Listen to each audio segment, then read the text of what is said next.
Hello, all you beautiful faces. Welcome back. Thanks. You're excited to see me. I'm excited to see you too. We have another panel coming up, but before we do, I wanted to remind you that we are also supporting Extra Life. You can go to secretlair.wizards.com to check out the new Secret Lair drop, which is going to be available November 4th through 7th. If you're not familiar with Extra Life, it's an awesome organization that fundraises for Children's Miracle Network hospitals, which means we're changing kids' health to change the future, which is good for all of us. So urge you to check that out, but wait until after the panel because this one is going to be a doozy. This panel is What is Magic Art? We're going to take a deep, deep dive into the world of magic art. And we are going to have our guests, Matt Cavotta, Ovidio Cartagena, and Cassie Murphy, as well as our host. Let's give them a warm welcome, Sam Gaglio from Rhystic Studios.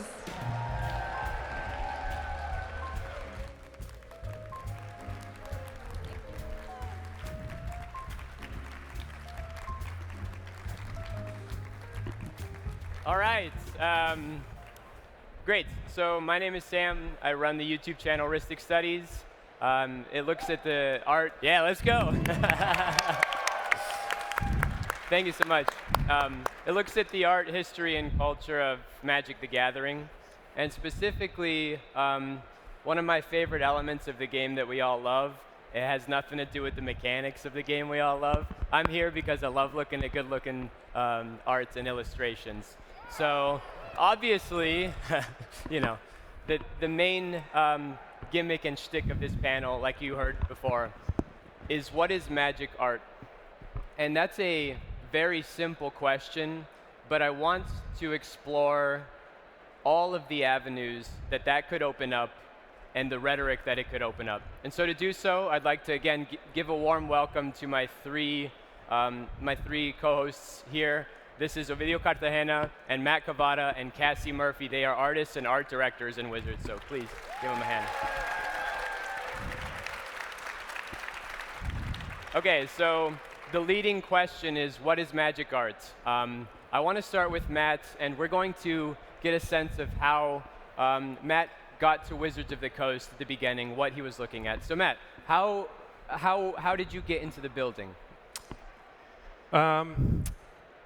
My beginning with magic and with magic art is not unlike a lot of people in this building, in that I was in a cluttered comic shop, standing over a thick, mysterious binder, and I opened it up and I saw hundreds of little pictures that just freaking blew my mind.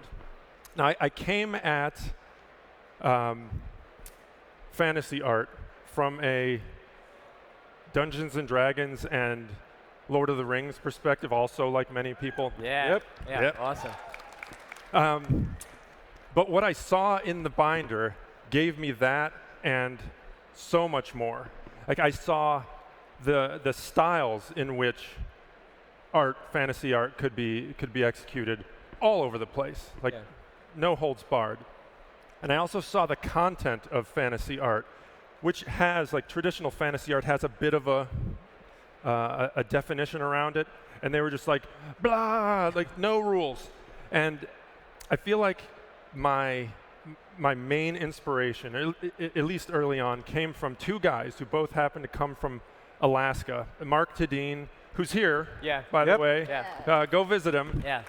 And Anson Maddox, in that they both set a bar for quality, and they both set a tone for here the artist rules, here anything goes, and I had to get me some of that. I had to do it, and I immediately became hooked as a player, and not so immediately. It took me about 4 years to build up a portfolio, submit, build, submit, get a little positive feedback, and then build, submit, and get the phone call that changed my life. Yeah, and you told me before you were looking at Fallen Angel as kind of the emblematic piece for you, or that painting, you know, we could show it on the screen here,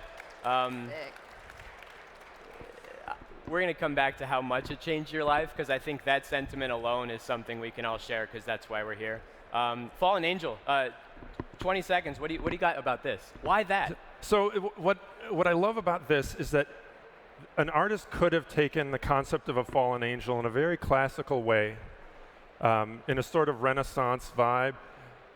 But the crazy Alaskan boy went somewhere else entirely. Not only did this angel fall from heaven, but they said, I want to go deeper. I want to go deeper down. I'm putting on this homemade devil costume, and I'm going full badass, which I just thought was so awesome. And then the little garnish of the feather just up in the corner was just a sign that if the artist wants it, he does it. And that was just so alluring to me. Cool. Yeah. Okay. So I'm going to open the same question to you, Ovidio, here. How and why was magic calling in some sense? Like where do you find magic, and how does it pull you to Wizards of the Coast? Oh, since I was a kid, man, I was like drawing monsters, and like my mom would scold me for drawing monsters, you know, like she's like, oh, you can't do that, like, and I love studying history and culture, anthropology.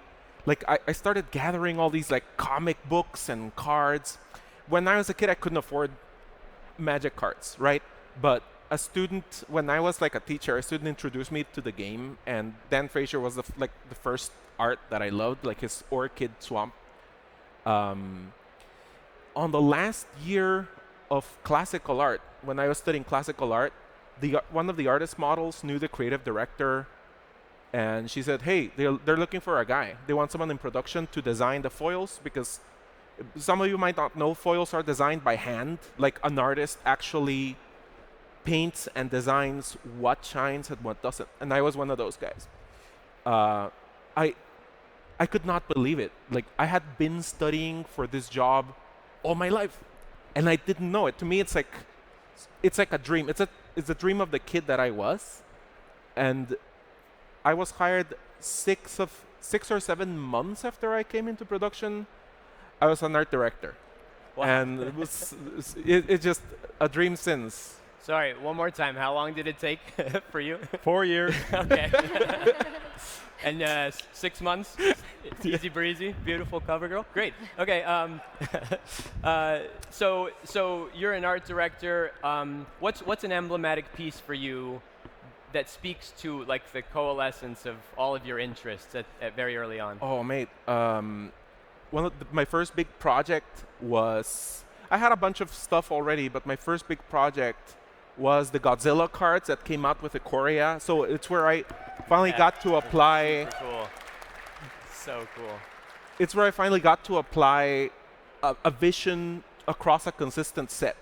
And you got to figure out how to give fans what they expect to see, and how to give it in a new way, especially with something as beloved as this. Like it was the first Universes Beyond, like for real, the first Universes Beyond project, and I grabbed some of the magic artists and Yigit. I remember telling him, okay, listen, unlike other magic art you've done, this time I want you to imagine this happening in the real world. Somewhere in some city here, this is going on, and Godzilla's just tearing up a city, right?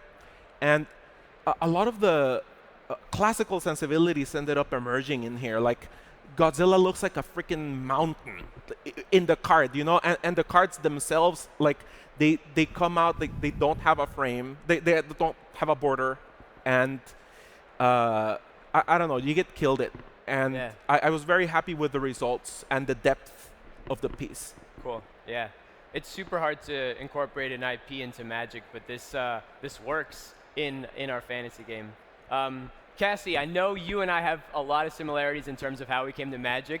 You have a beautiful story about being at lunch, right? Yeah. So. Oh yeah. Well, I grew up in a small town in Virginia. I was just a big art and music nerd. I was kind of a goth kid, really shy. So in the lunchroom was my first introduction to Magic cards. It was more like people saying like, "You have to see these cards," because I was doing like art like that. I was an IB art, like just nerding out, and like the lunch table that had the Magic cards like attracted all the thoughtful people. It attracted the kind people, non-judgmental people. The And cool so- people? The exactly. cool ones. Yeah, that's right. Yes. And so like that informed my path. Like I worked as a graphic designer for the government for a while. And then I made a video game with some friends and my now husband. Wonderful. And then I went on to work at Valve with people that worked on TF2 and Portal 2 and Half-Life. Yeah. I got to do some Yeah. voiceover work for Half-Life Alyx. So that was a cool experience. And after that, I'm at Wizards now, and I feel like this is like the culmination of all of that knowledge and learning and passion. And it's really an honor to work with these folks. Yeah, awesome. We pulled a card from the file that has a very special story for Cassie. You mentioned you were around a bunch of kids in Virginia. Yeah. So what's hiding in the card frame here? What's the Easter Yeah. egg? Okay, so yeah, that's me. I am that fairy. Yeah. Back in Virginia, I knew Cynthia Shepard. I had the pleasure of knowing her. And so if you know a magic card artist, you know how important it is to gather reference for plausibility. And because we're in the realm of fantasy, you need a ground truth to sell the fantasy. And then the more extreme you can get with like the cool worlds. So it's cool to have a basis in reality. I guess I look like a fairy. I was always saying to Cynthia, like, take my hand and dance to the music of the winds. So I guess it worked. Yeah. So that's Cassie Murphy, everyone, right there. Yeah. It was fun. Thank you so much. I was This just there. this piece is beautiful, and again, it speaks to how an artist has to make stuff appear and bring something to life that doesn't exist. And photographing your friends or yourself is really important to part of that process. Just making reference photos. I'd like to now segue to picking apart and analyzing some of the pieces that speak to us. Like we said, Wind Dancer is Cassie Murphy. We have a really cool card that's coming out in Brothers War. It's called Platinum Angel. And a video painted Platinum Angel. And Ovidio, I'd like you to just to riff with me. Like, what do you see in this piece, and where was your mind when you were trying to bring this back to life here? Oh, dude, like, talk about standing on the shoulders of giants, right? Like, you got a lot of references here. When I found out they were doing like some Da Vinci style cards for Booster Fun, right? I talked to the art director. I was like, hey, Sarah, like, you have to, please, like, I'm a Da Vinci fan. I swear to God, you have to, I'm not going to screw it up. It's going to be great. And she gave me the chance to do Platinum Angel. And like, I'm a big classical guy. So on top of like wanting to do Da Vinci, I was doing Brahm at the same time, like a copy of Brahm. Like it's a master copy through and through what you do in art school. And I went to New York to study some Renaissance drawings, the sanguine style of Pontormo and Rosso Fiorentino. I spent a few hours staring at drawings like this close as much as I could, and to understand their technique. And I put everything like all my findings, right? Like, and a bunch of Da Vinci Easter eggs, like the figure on the top. Oh, there you go. The figure here. Yeah. the figure on the top right. It's done along the golden ratio because that's what the Renaissance folks liked. Cool. And there's a bunch of curves, like just trying to think what the designer of Platinum Angel in world was thinking about, right? Like there's some bird studies in the bottom, just like Da Vinci did. Like you study birds and you do drawings of it. And even like a couple more Easter eggs. I put a bunch of drapery on a wing, referencing Victor Adame's Platinum Angel that he did for Kaladesh. And he's in the building today, right? Like, he's an artist I admire a lot. And so I wanted to like call to him as well, to Da Vinci, to Pontormo, to Brahm, to Victor. And the biggest Easter egg, I think, for me is I inverted my signature, because that's how Da Vinci would have done it. Correct. So you can only read it in a mirror. Yeah, that's super cool. That's so cool. Yeah. So. Yeah, this painting it speaks to the sensibilities of these blueprint cards, but it just goes to show, like, again, you were studying for a job. You didn't realize you were studying for this job your whole life. Yeah, and it comes through in that piece. I have a question. Are there any Red Deck fans in the audience? Any Red Deck fans? Let's go! Okay, so Goblin Pile Driver. I want Matt to take me away on a journey. Talk to me about Goblin Pile Driver. When I think about Goblin Pile Driver, I think about an old friend in a couple of ways. Doing this art was, for me, one of the few examples of when I had a vision and some things I wanted to achieve in the art, and they actually freaking happened. When that happens, an artist feels like I've done it. I have achieved what I've come out here to achieve. So anytime you encounter an artist who seems like they're beating up their own work, or they bash on it or whatever, it's not that they think that it's bad. It's just that they know that it didn't do the thing that they had in their head. It happens all the time. So for me, I have a warm feeling because I look at it and I remember it being a fluid and I'm not going to say easy, but an endeavor without struggle. Yeah. The other way that I think of an old friend is the actual guy getting choked is my old friend Sean. Similar to Cassie's experience, sometimes when we want to really capture the vibe, we snap a picture. Yeah. Cool. Dude, and one thing is that this is done so well. It has weight. Like you could see the back. I imagine the back of it. I imagine this having a weight in space, the form, how you treated the form. So like, it's just a really powerful composition, but also the rendering made it round off really nicely. Yeah. Yeah. So funny story about this one. As good as I feel about it today and as good as I felt about it when I did it, if you rewind back about 15 years, I was at a pro tour in my doing a guest artist and RK Post, who is also here and is also awesome.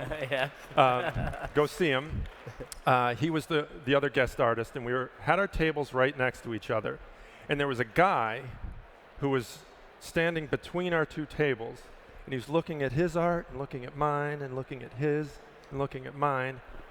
And then he says to me, and he points to the pile drive, and he's like, did you do this? And I said, yeah. And he says, is it done? And I was like, yeah, it's done. You know, it's already on the card. Yeah, it's done. It's done. He goes, yeah, but why can't it be like his? So, cautionary tale. Do not do this when you are over there. Right.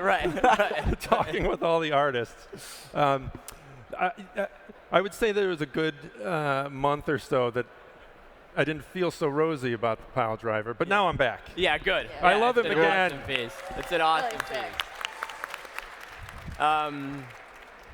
So to return the question, what is magic art? I think if I had to put a metaphor on it to answer in a certain way, is like magic art almost looks like an hourglass. The beginning, anything was possible. We're gonna pull up Stasis.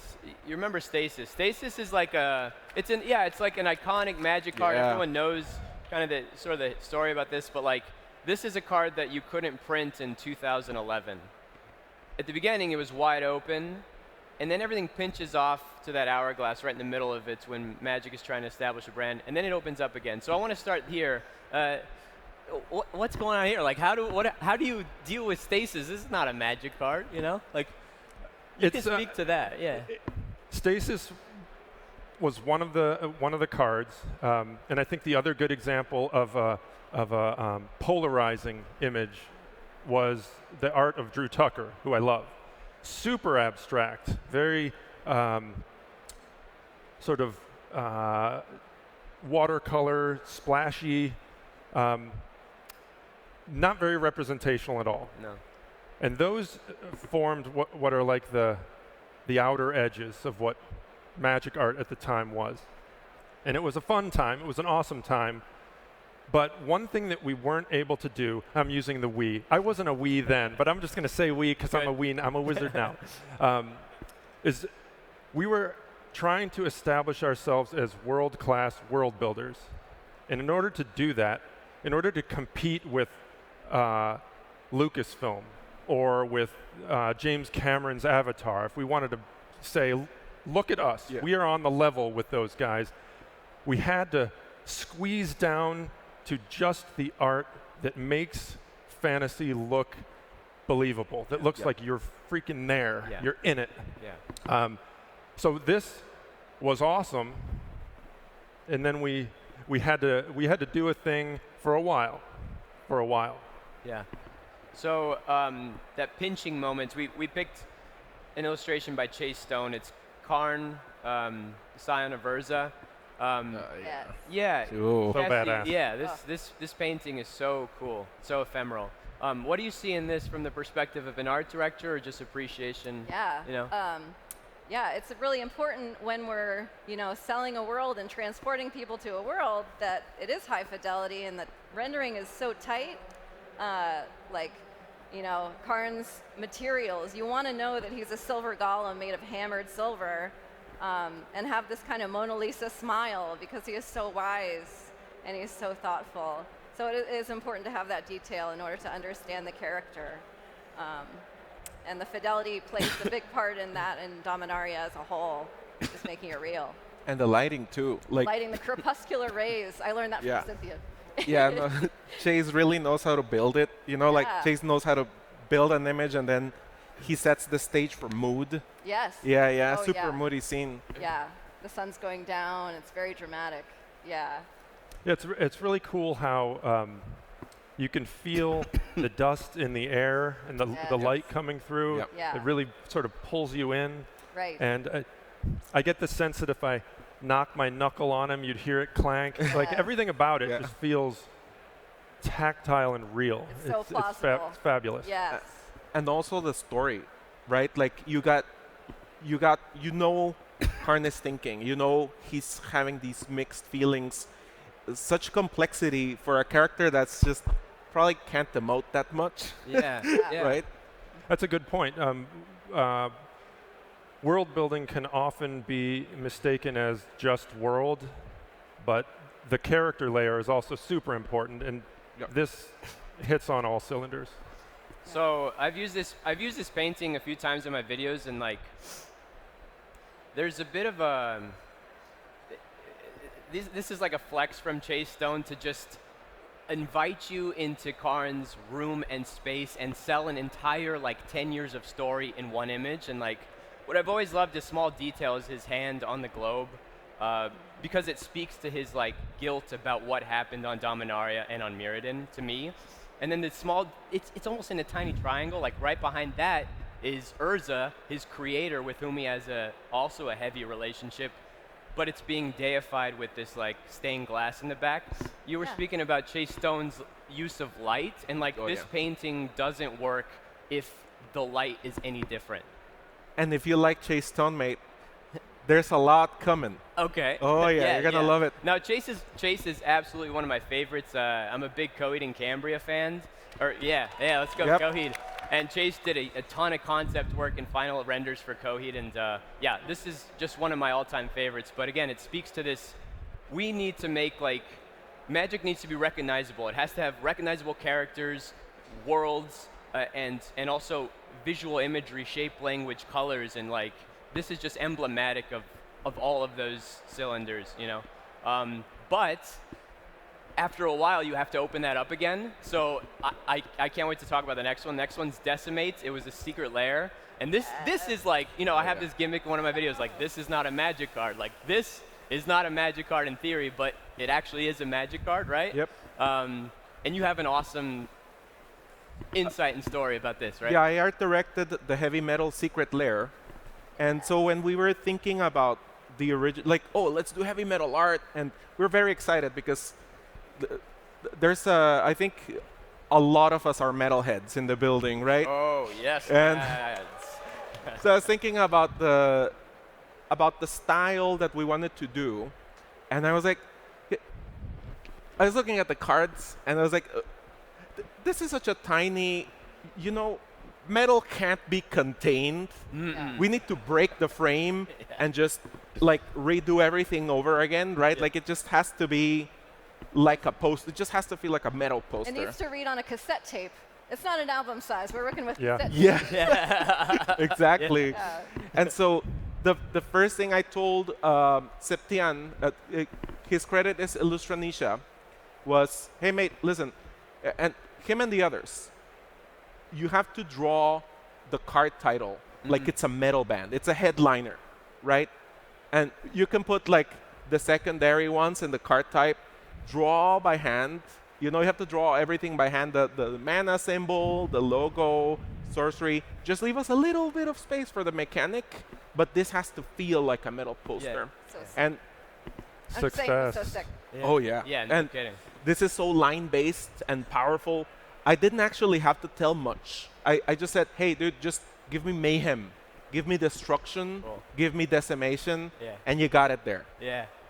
No, it's cool too. I mean, this is intentional, but it's decimate. Like, any fans of Loading Ready Run, they had a good skit once upon a time. I remember watching his like Magic card or metal bands, you know, and like they had to guess like decimate could be a sick metal band. So anyway, yeah, this rules, and I think it speaks again to this opening up of Magic arts.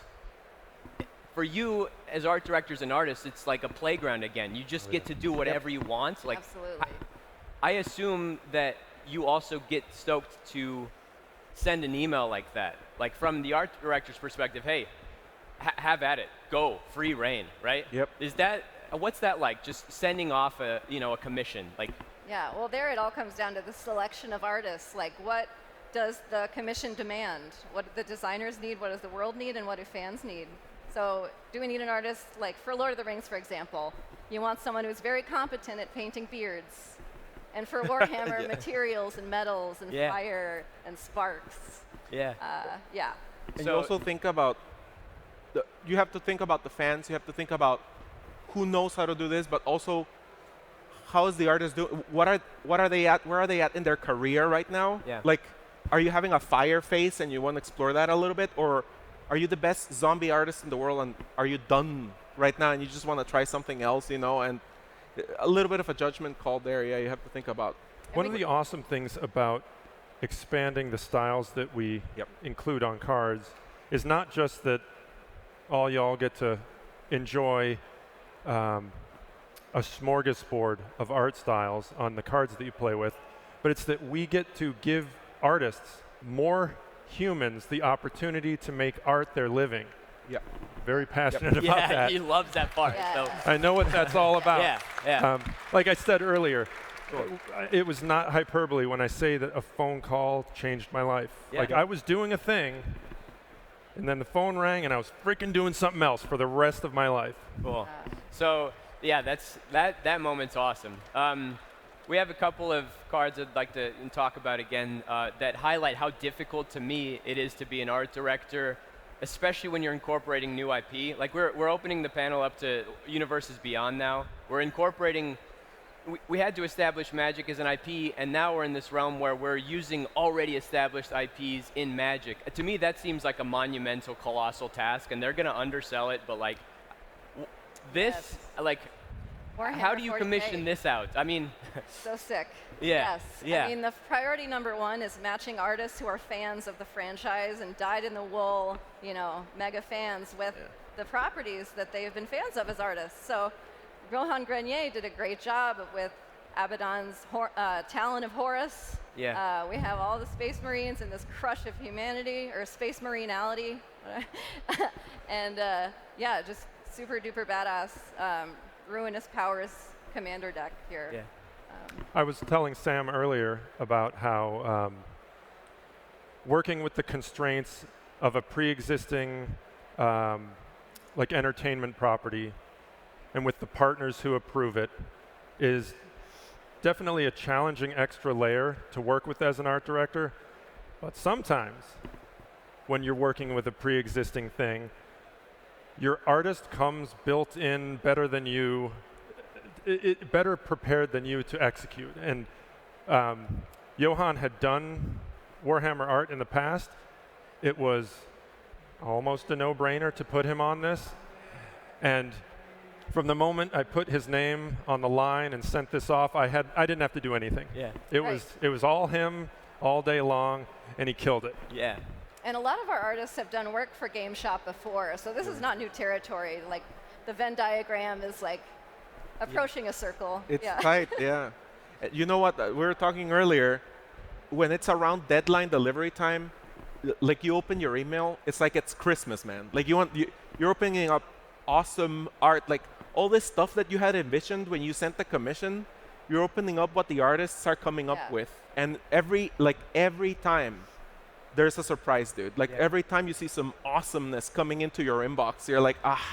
I've shed a tear. Have you shed a tear? I've shed tears, yes. That's super cool. Yeah, and you're among, if not the first, among the first to ever see it. It's it's a pretty magical opportunity. I know this happened to you recently. Tyler Jacobson delivers the Battle of Pelennor Fields. Talk about Christmas. Like, you open up an email and you get this. The 18 days of Christmas. We can do 45 minutes on this. Let's do it in 2 minutes. So what's up here? Like, I know what's up here.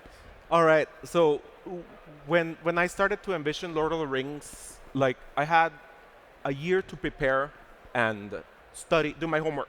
Like, study the books, study every concordance I could get my hands on. My wife knows, like, the books started stacking up at home, and like every time, like, some delivery, it was like, it's something related to Lord of the Rings. I was doing my homework, and this is the most ambitious piece Tyler has done. When we were starting, when I was gonna send a commission to him, this is an 18-card scene. It takes 18 cards to put it all together, and each card has its own mechanic, each card has its own character, and so on. And Tyler and I went for a hike, a few hours, like very, very Lord of the Rings, like just two hobbits, like two hobbits. And Tyler and I went in Seward Park, Washington. We walked around talking about how to get it together, because it's a very complicated composition. And he was one of the concept artists in the concept push, and I was very glad to have him in there, because he's an expert at Lord of the Rings. Wow. And we had fun talking about it. And my conceit was, let's not think of this as what actually, this is not a photo of the events. This is a symbol of the events. This is what they would have painted themselves. Like, it's like, just imagine Aragorn commissioning this for the palace or something. It's got that, like, graphic quality. We're experiencing this scene when the armies of good and evil clash on Pelennor Fields, like, as they would have experienced it, as like 2D art, like classical painting. So I love in the background that you can see the green, verdant fields of Pelennor are far behind us. They're like so distant in time and space. The Witch King of Angmar is breathtaking as well. It's just and you force, like, just like a classical painter would do, you force perspective a bit to get in all the story elements. You see Minas Tirith on one side, Barad-dûr on the other. It's a little bit dicey, like, the perspective, right? But we needed to put all that action in there and all that contrast, right? Like, this is the ultimate battle scene. It's pretty awesome that Universes Beyond gives us an opportunity to give an artist who loves a thing an opportunity to do that thing. Like, in general with Magic, we're asking artists to do something for the first time that has not existed before. But with Universes Beyond, we took a guy who's been a fan of Lord of the Rings for 30 years, and he bleeds that 30 years of love into the canvas over 9 months. And you can see that the result bears that out. Like, I'm excited for when you guys get to see these cards, because you're looking at something this big, and you're going to get to look at each of those cards individually, and there is so much detail and there's so much love in every single one of them. It's not like we're just cutting one painting up into 18 pieces. It's 18 paintings smashed together into one masterwork. It's really pretty awesome. It's a full binder this spread. Thing is so sweet. This is awesome. This is so cool. Okay, so again, as an AD, sometimes you get this in the email and you're like, well, all right. You described it as like a parent taking credit. Oh, yeah. Sometimes the art director gets to take a little credit for what the artist delivers. similar to how a parent who watches little Timmy win the race is like, oh, look at me, look what I did. So sometimes you get this and it's Christmas, and yeah, this is an awesome Proud piece. Papa. Okay, so this final section, again, we could do 45 minutes on this. Final section, we're going to do a rapid fire, just 3 preview cards. If you know me, I don't read Magic cards anymore. Like, I'm down with mechanics. I'm glad for you if you play the game. I'm just going to look at the Magic art, right? That's why we're here. So if you'd like to take a photograph, I'm not going to read the card for you. If you'd like to take a photograph, the first card from Brothers War coming up is called Clay Champion. I picked these because all 3 offer a very dynamic illustration. And again, we barely have any time left, so I might just go straight to the third one. But Clay Champion here, I saw this 2 months ago when I was working on the Building Worlds video, and I was struck by one detail, which is the spear aligns with the background elements, looks like a tree, in such a way that there's a very dynamic movement, and the painting kind of just comes alive from that. And if that spear is 10 degrees in one direction or another, it clashes and the whole illusion falls apart. Yeah. So, you get a bad tangent. Yeah. And that's also helped along by the Dutch angle. And if you look closely at the grass, it's rendered like almost line work, like because you need that razor's edge in order to read at card size. Yeah. And I love also, like, there's almost a one-to-one relationship between the flags and his back and the counters that he bestows. So, like, it's wonderful to see, like, the colors of Argive and Yotia as well here. All the diagonals are speaking together, right? Yeah. Because you have the spear here. Everything's pointing down to the main character. Even that little tree in the background, it's aligning with the flags.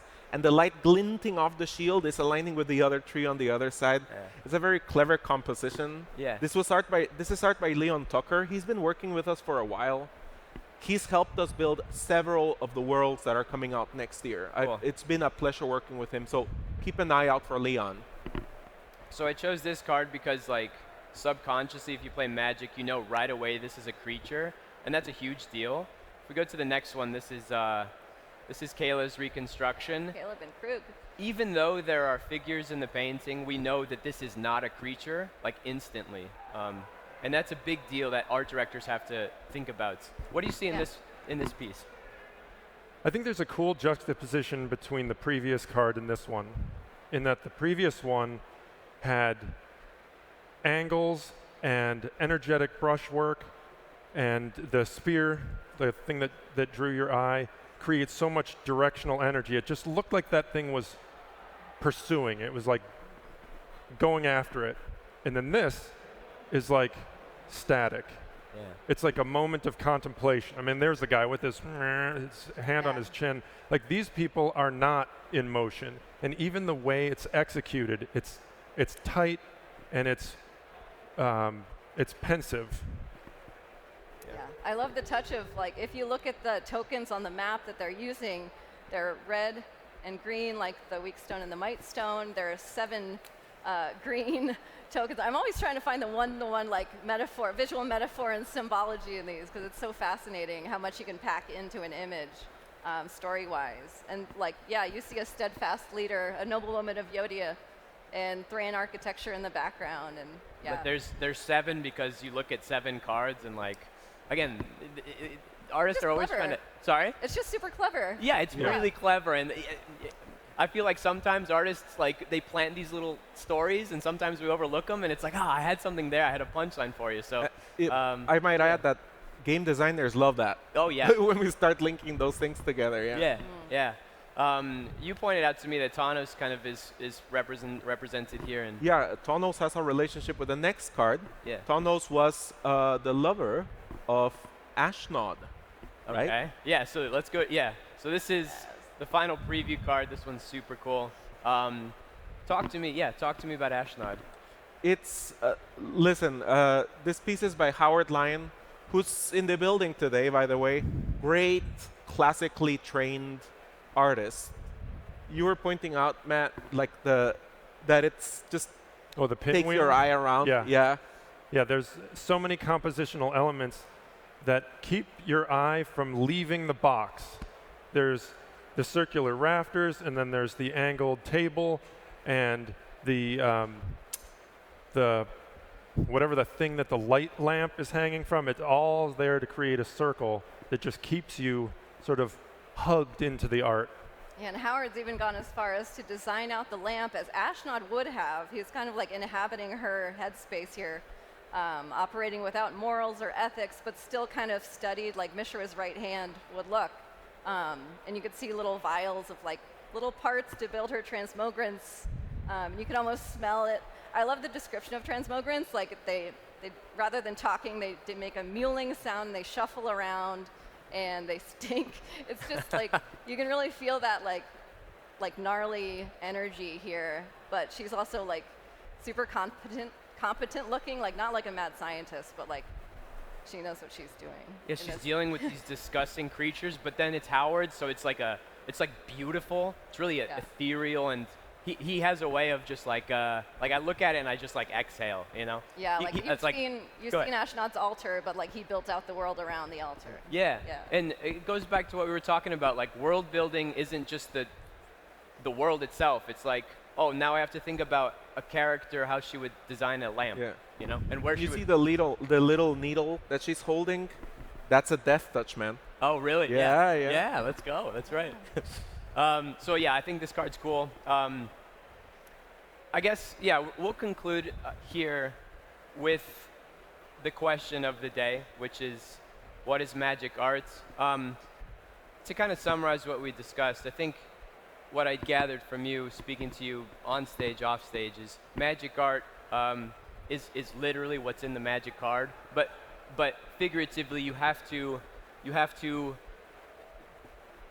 create an IP, you have to establish yourself in fantasy, and you also get to commission art to artists and make their lives better. I guess I'll back it to you. What is magic art for you, Cassie? Oh, sure. Intellectually, like academically, we understand it to be fantastical realism.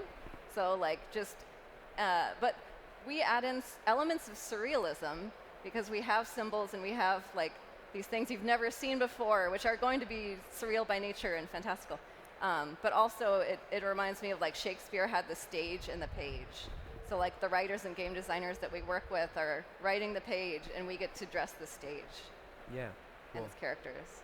Okay, the stage and the page. For you, Matt, what is magic art for you? Opportunity. I think it's a kind of a fool's errand to try to define what it is, but I know what it is for some people, like myself, and like the 20 or so artists over there, and all the artists who work on the cards. It is an opportunity. It's like we make a lot of art every year, and the more art that we make, the more people there are out there who can say, hey mom, hey dad, this is the thing I'm going to do, and their parents might not laugh at them and say, that's not a real job. I mean, that actually happened back when I was deciding to be an artist. I had the benefit of having a mom who's an artist, but so many of my friends were shut down. And that doesn't happen now because Magic and other games like us, we're an opportunity for artists to get to be the thing that they've always wanted to be. It's awesome. Yeah, that's so cool. Mr. Ovidio? That is applause. Yeah. And how many pieces of card art have you done in your career as an artist for Magic? Oh, in my whole career? Yeah. I don't know, but I do know I've done 189 Magic cards. Wow. With great. one more coming out in the next couple months. That's Cool. amazing. I'm excited about That's that. a feat. Wow. Dang. Yeah. Tumbling. Again, I have to be the guy that hypes these people up because they'll undersell their work. I've been a fan of Cavotta forever, and I know you were looking at Cavotta's work at the beginning too. So, let's just pitch it to you. Magic art to me is it's a window, right? It's a window into different worlds, different characters, profound. Like some experiences are really profound, some are funny, some are exciting. There's a lot of battle, color, scenes, moments. It's an invitation. It's our way to look into a great game, but also great worlds, great stories. It's it's such an expansive thing, and we get to look at it through this little square. Yeah, Yes. that's super cool. Yeah, that's right. Yeah. So they told me that, Ovidio, you keep this on your desk, right? You keep. I have this on my desk every day. When I'm looking at art, I'm like, how does this scale down? Yeah. You know, yeah. Every Really time. do. That's how I check the art. I'm like, Yes. does this scale down nicely? Are the shapes okay? Yeah. How is it working? Awesome. Well, one more time for the three lovely co-hosts here. Please, we give it up to them. Thank you so much. Okay. So we have 15 minutes. I'm going to open the floor to Q&A, and I'm going to read just the kind of disclaimer real quick, and then we're going to entertain your questions. So welcome. We're excited to have you here, and we know you're excited to hear more from our panel. We want to answer as many questions as possible, so we ask that you please keep them related to the topic of the panel, which is magic art. For our part, we'll try to answer as much of your questions as briefly as possible, though there may be some things that we can't talk about, so if we're cagey in any way, just know that that's where we're coming from, okay? So please excuse us. So yeah, without further ado, I'm going to open the floor for Q&A. Please. Hi. Hi. My question kind of goes out to all of you. What goes into the thought process I don't between think Oh, the mic is Sorry, on. I don't know. Yeah. Is the mic on? I can't hear you. Turn on the mic. Oh. So what goes into like the design process between an instant and or sorcery when it comes to Sorry, art? we can't. I'm sorry. 1 second. We can't hear you up here. I'm sorry. Hopefully there's. Oh. There you go. Have to go right up to the mic and speak right into Does this work? Yeah, Oh, there we go. Yeah. Nice. So when it comes to art design, what's the difference between like when you're designing art, what goes into an instant versus a sorcery? Oh, cool. What's the difference Yeah, between like- an instant and a sorcery? In its art, yeah. Yeah.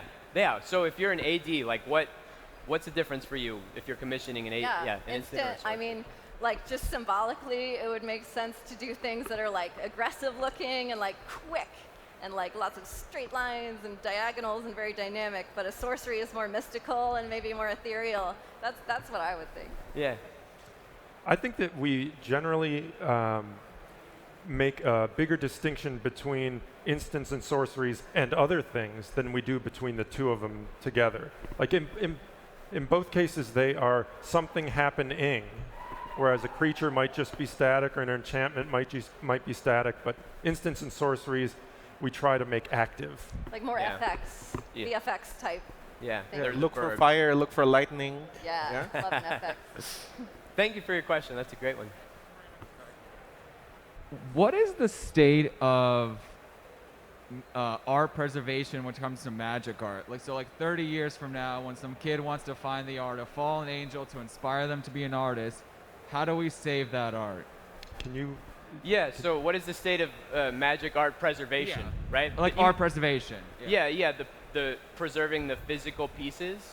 Or In any way, either digital or physical, so just we can enjoy it years down the line. yeah.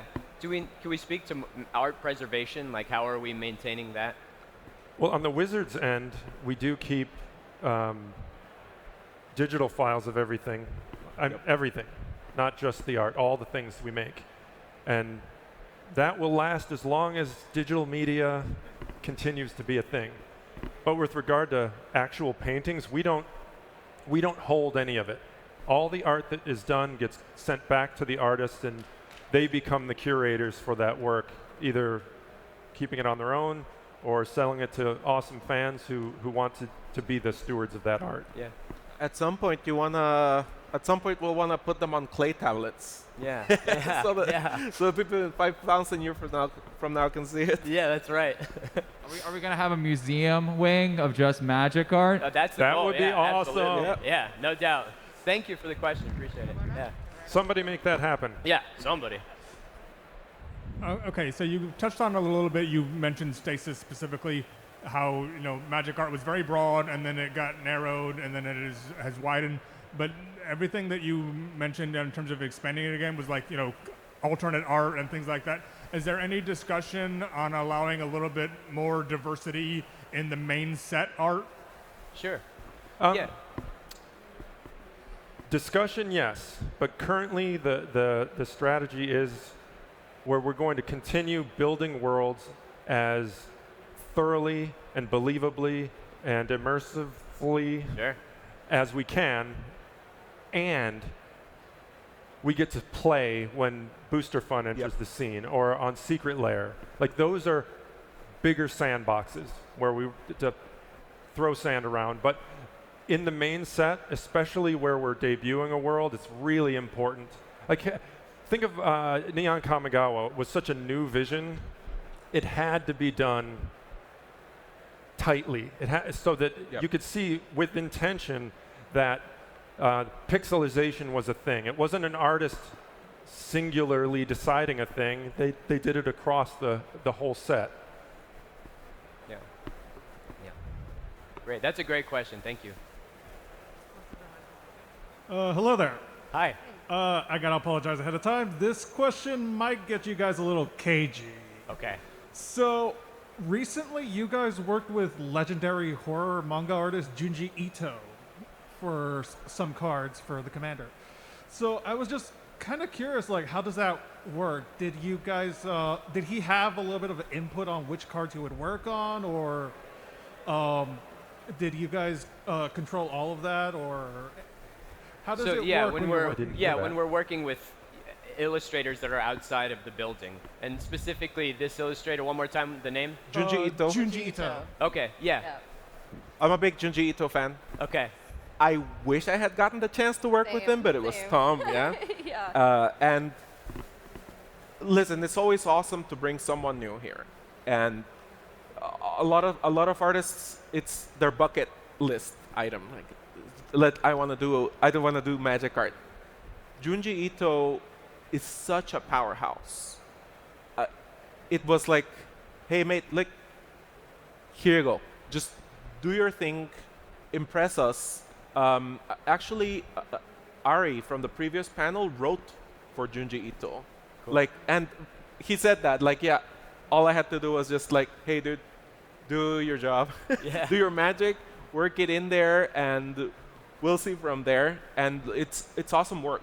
Yeah. Cool. Thank you. Thank you. Hi there. Hi. I'm a left-handed person, so I really want to know, like, what went into choosing the characters or choosing the art direction for the left-handed Secret Lair that came out earlier. Oh, okay, yeah. The question is, what went into the art direction of the left-handed Secret Lair? Yeah. Yes. Yeah. Yeah. The which one? The left-handed Secret Lair. Oh, left-handed Secret Lair. Yeah. Is there any insight there that we could? We just took all the art and flipped it. That's all you'd have to do. Okay.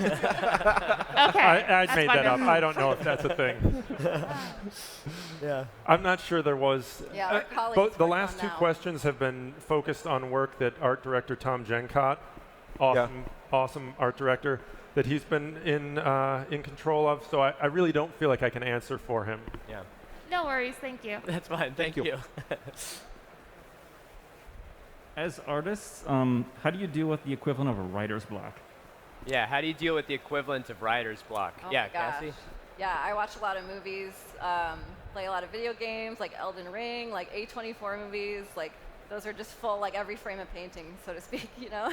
Like, and just like talking to people, meeting people, having new experiences in the world that you didn't expect to have happen, and taking a lot of photos, like on the street of the ground or whatever. Yeah. It depends on the stage for me.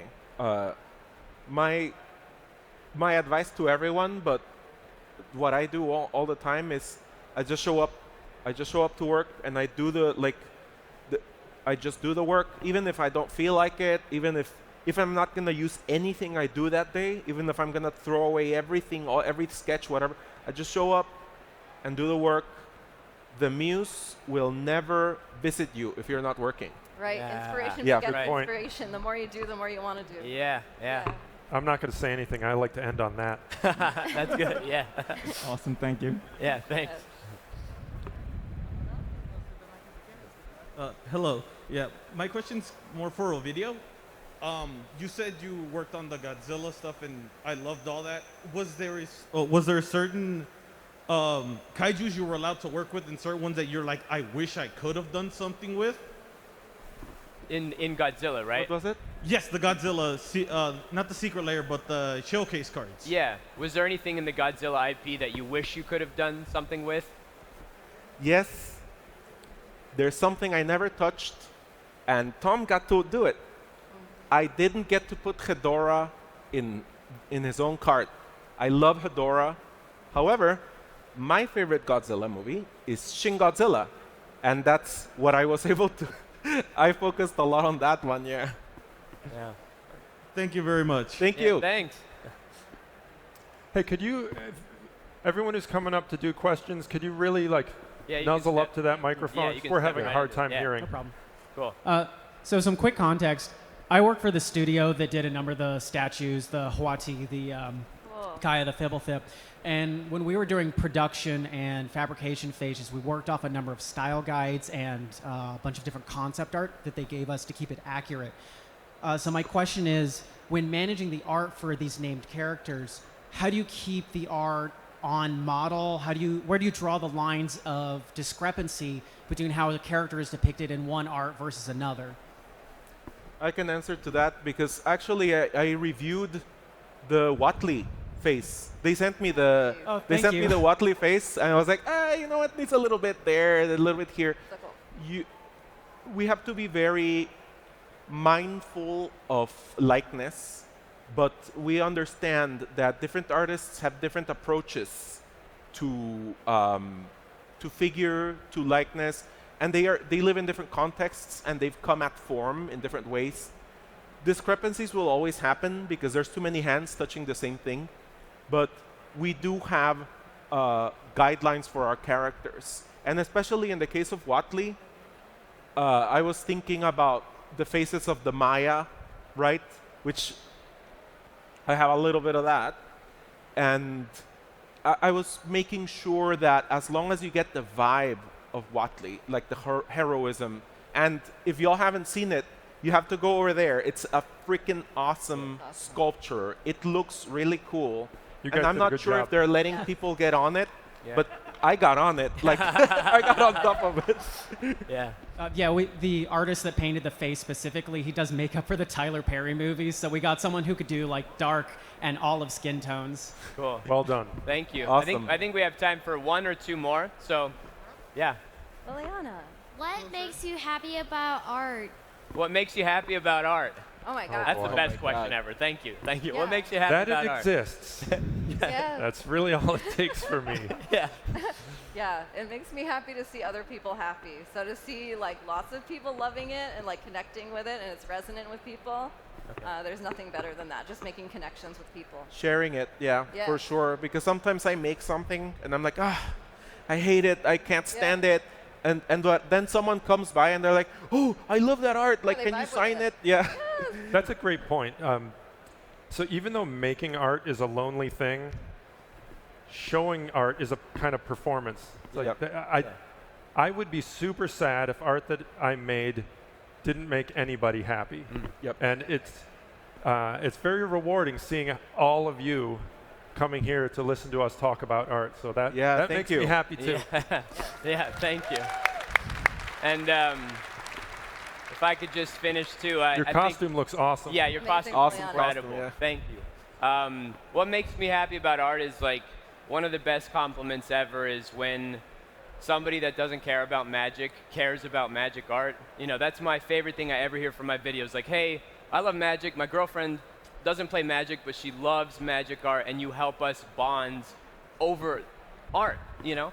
I think you're right that you can be painting by yourself, but when you release it and someone gets a tattoo of their favorite magic, you know, character or whatever, and we have it on our clothes and like we have the pins and we're here to like get stoked about details and Karin's sign of Urza, the background and the light, like, I mean, that's the stuff, right? That's the stuff. You're smiling. Yeah, I'm sorry. Yeah. I'm stoked. Okay. Yeah. But that's what makes me happy about magic art. That's why I'm so stoked to see y'all here. I think we're going to end on that question, so thank you so much. One more round of applause, please, for my wonderful, wonderful co-host. Thank you so much. Thank you. Great. Thank Well you. done. Well done. Very well, man. Appreciate y'all. Thank you. I think we're good.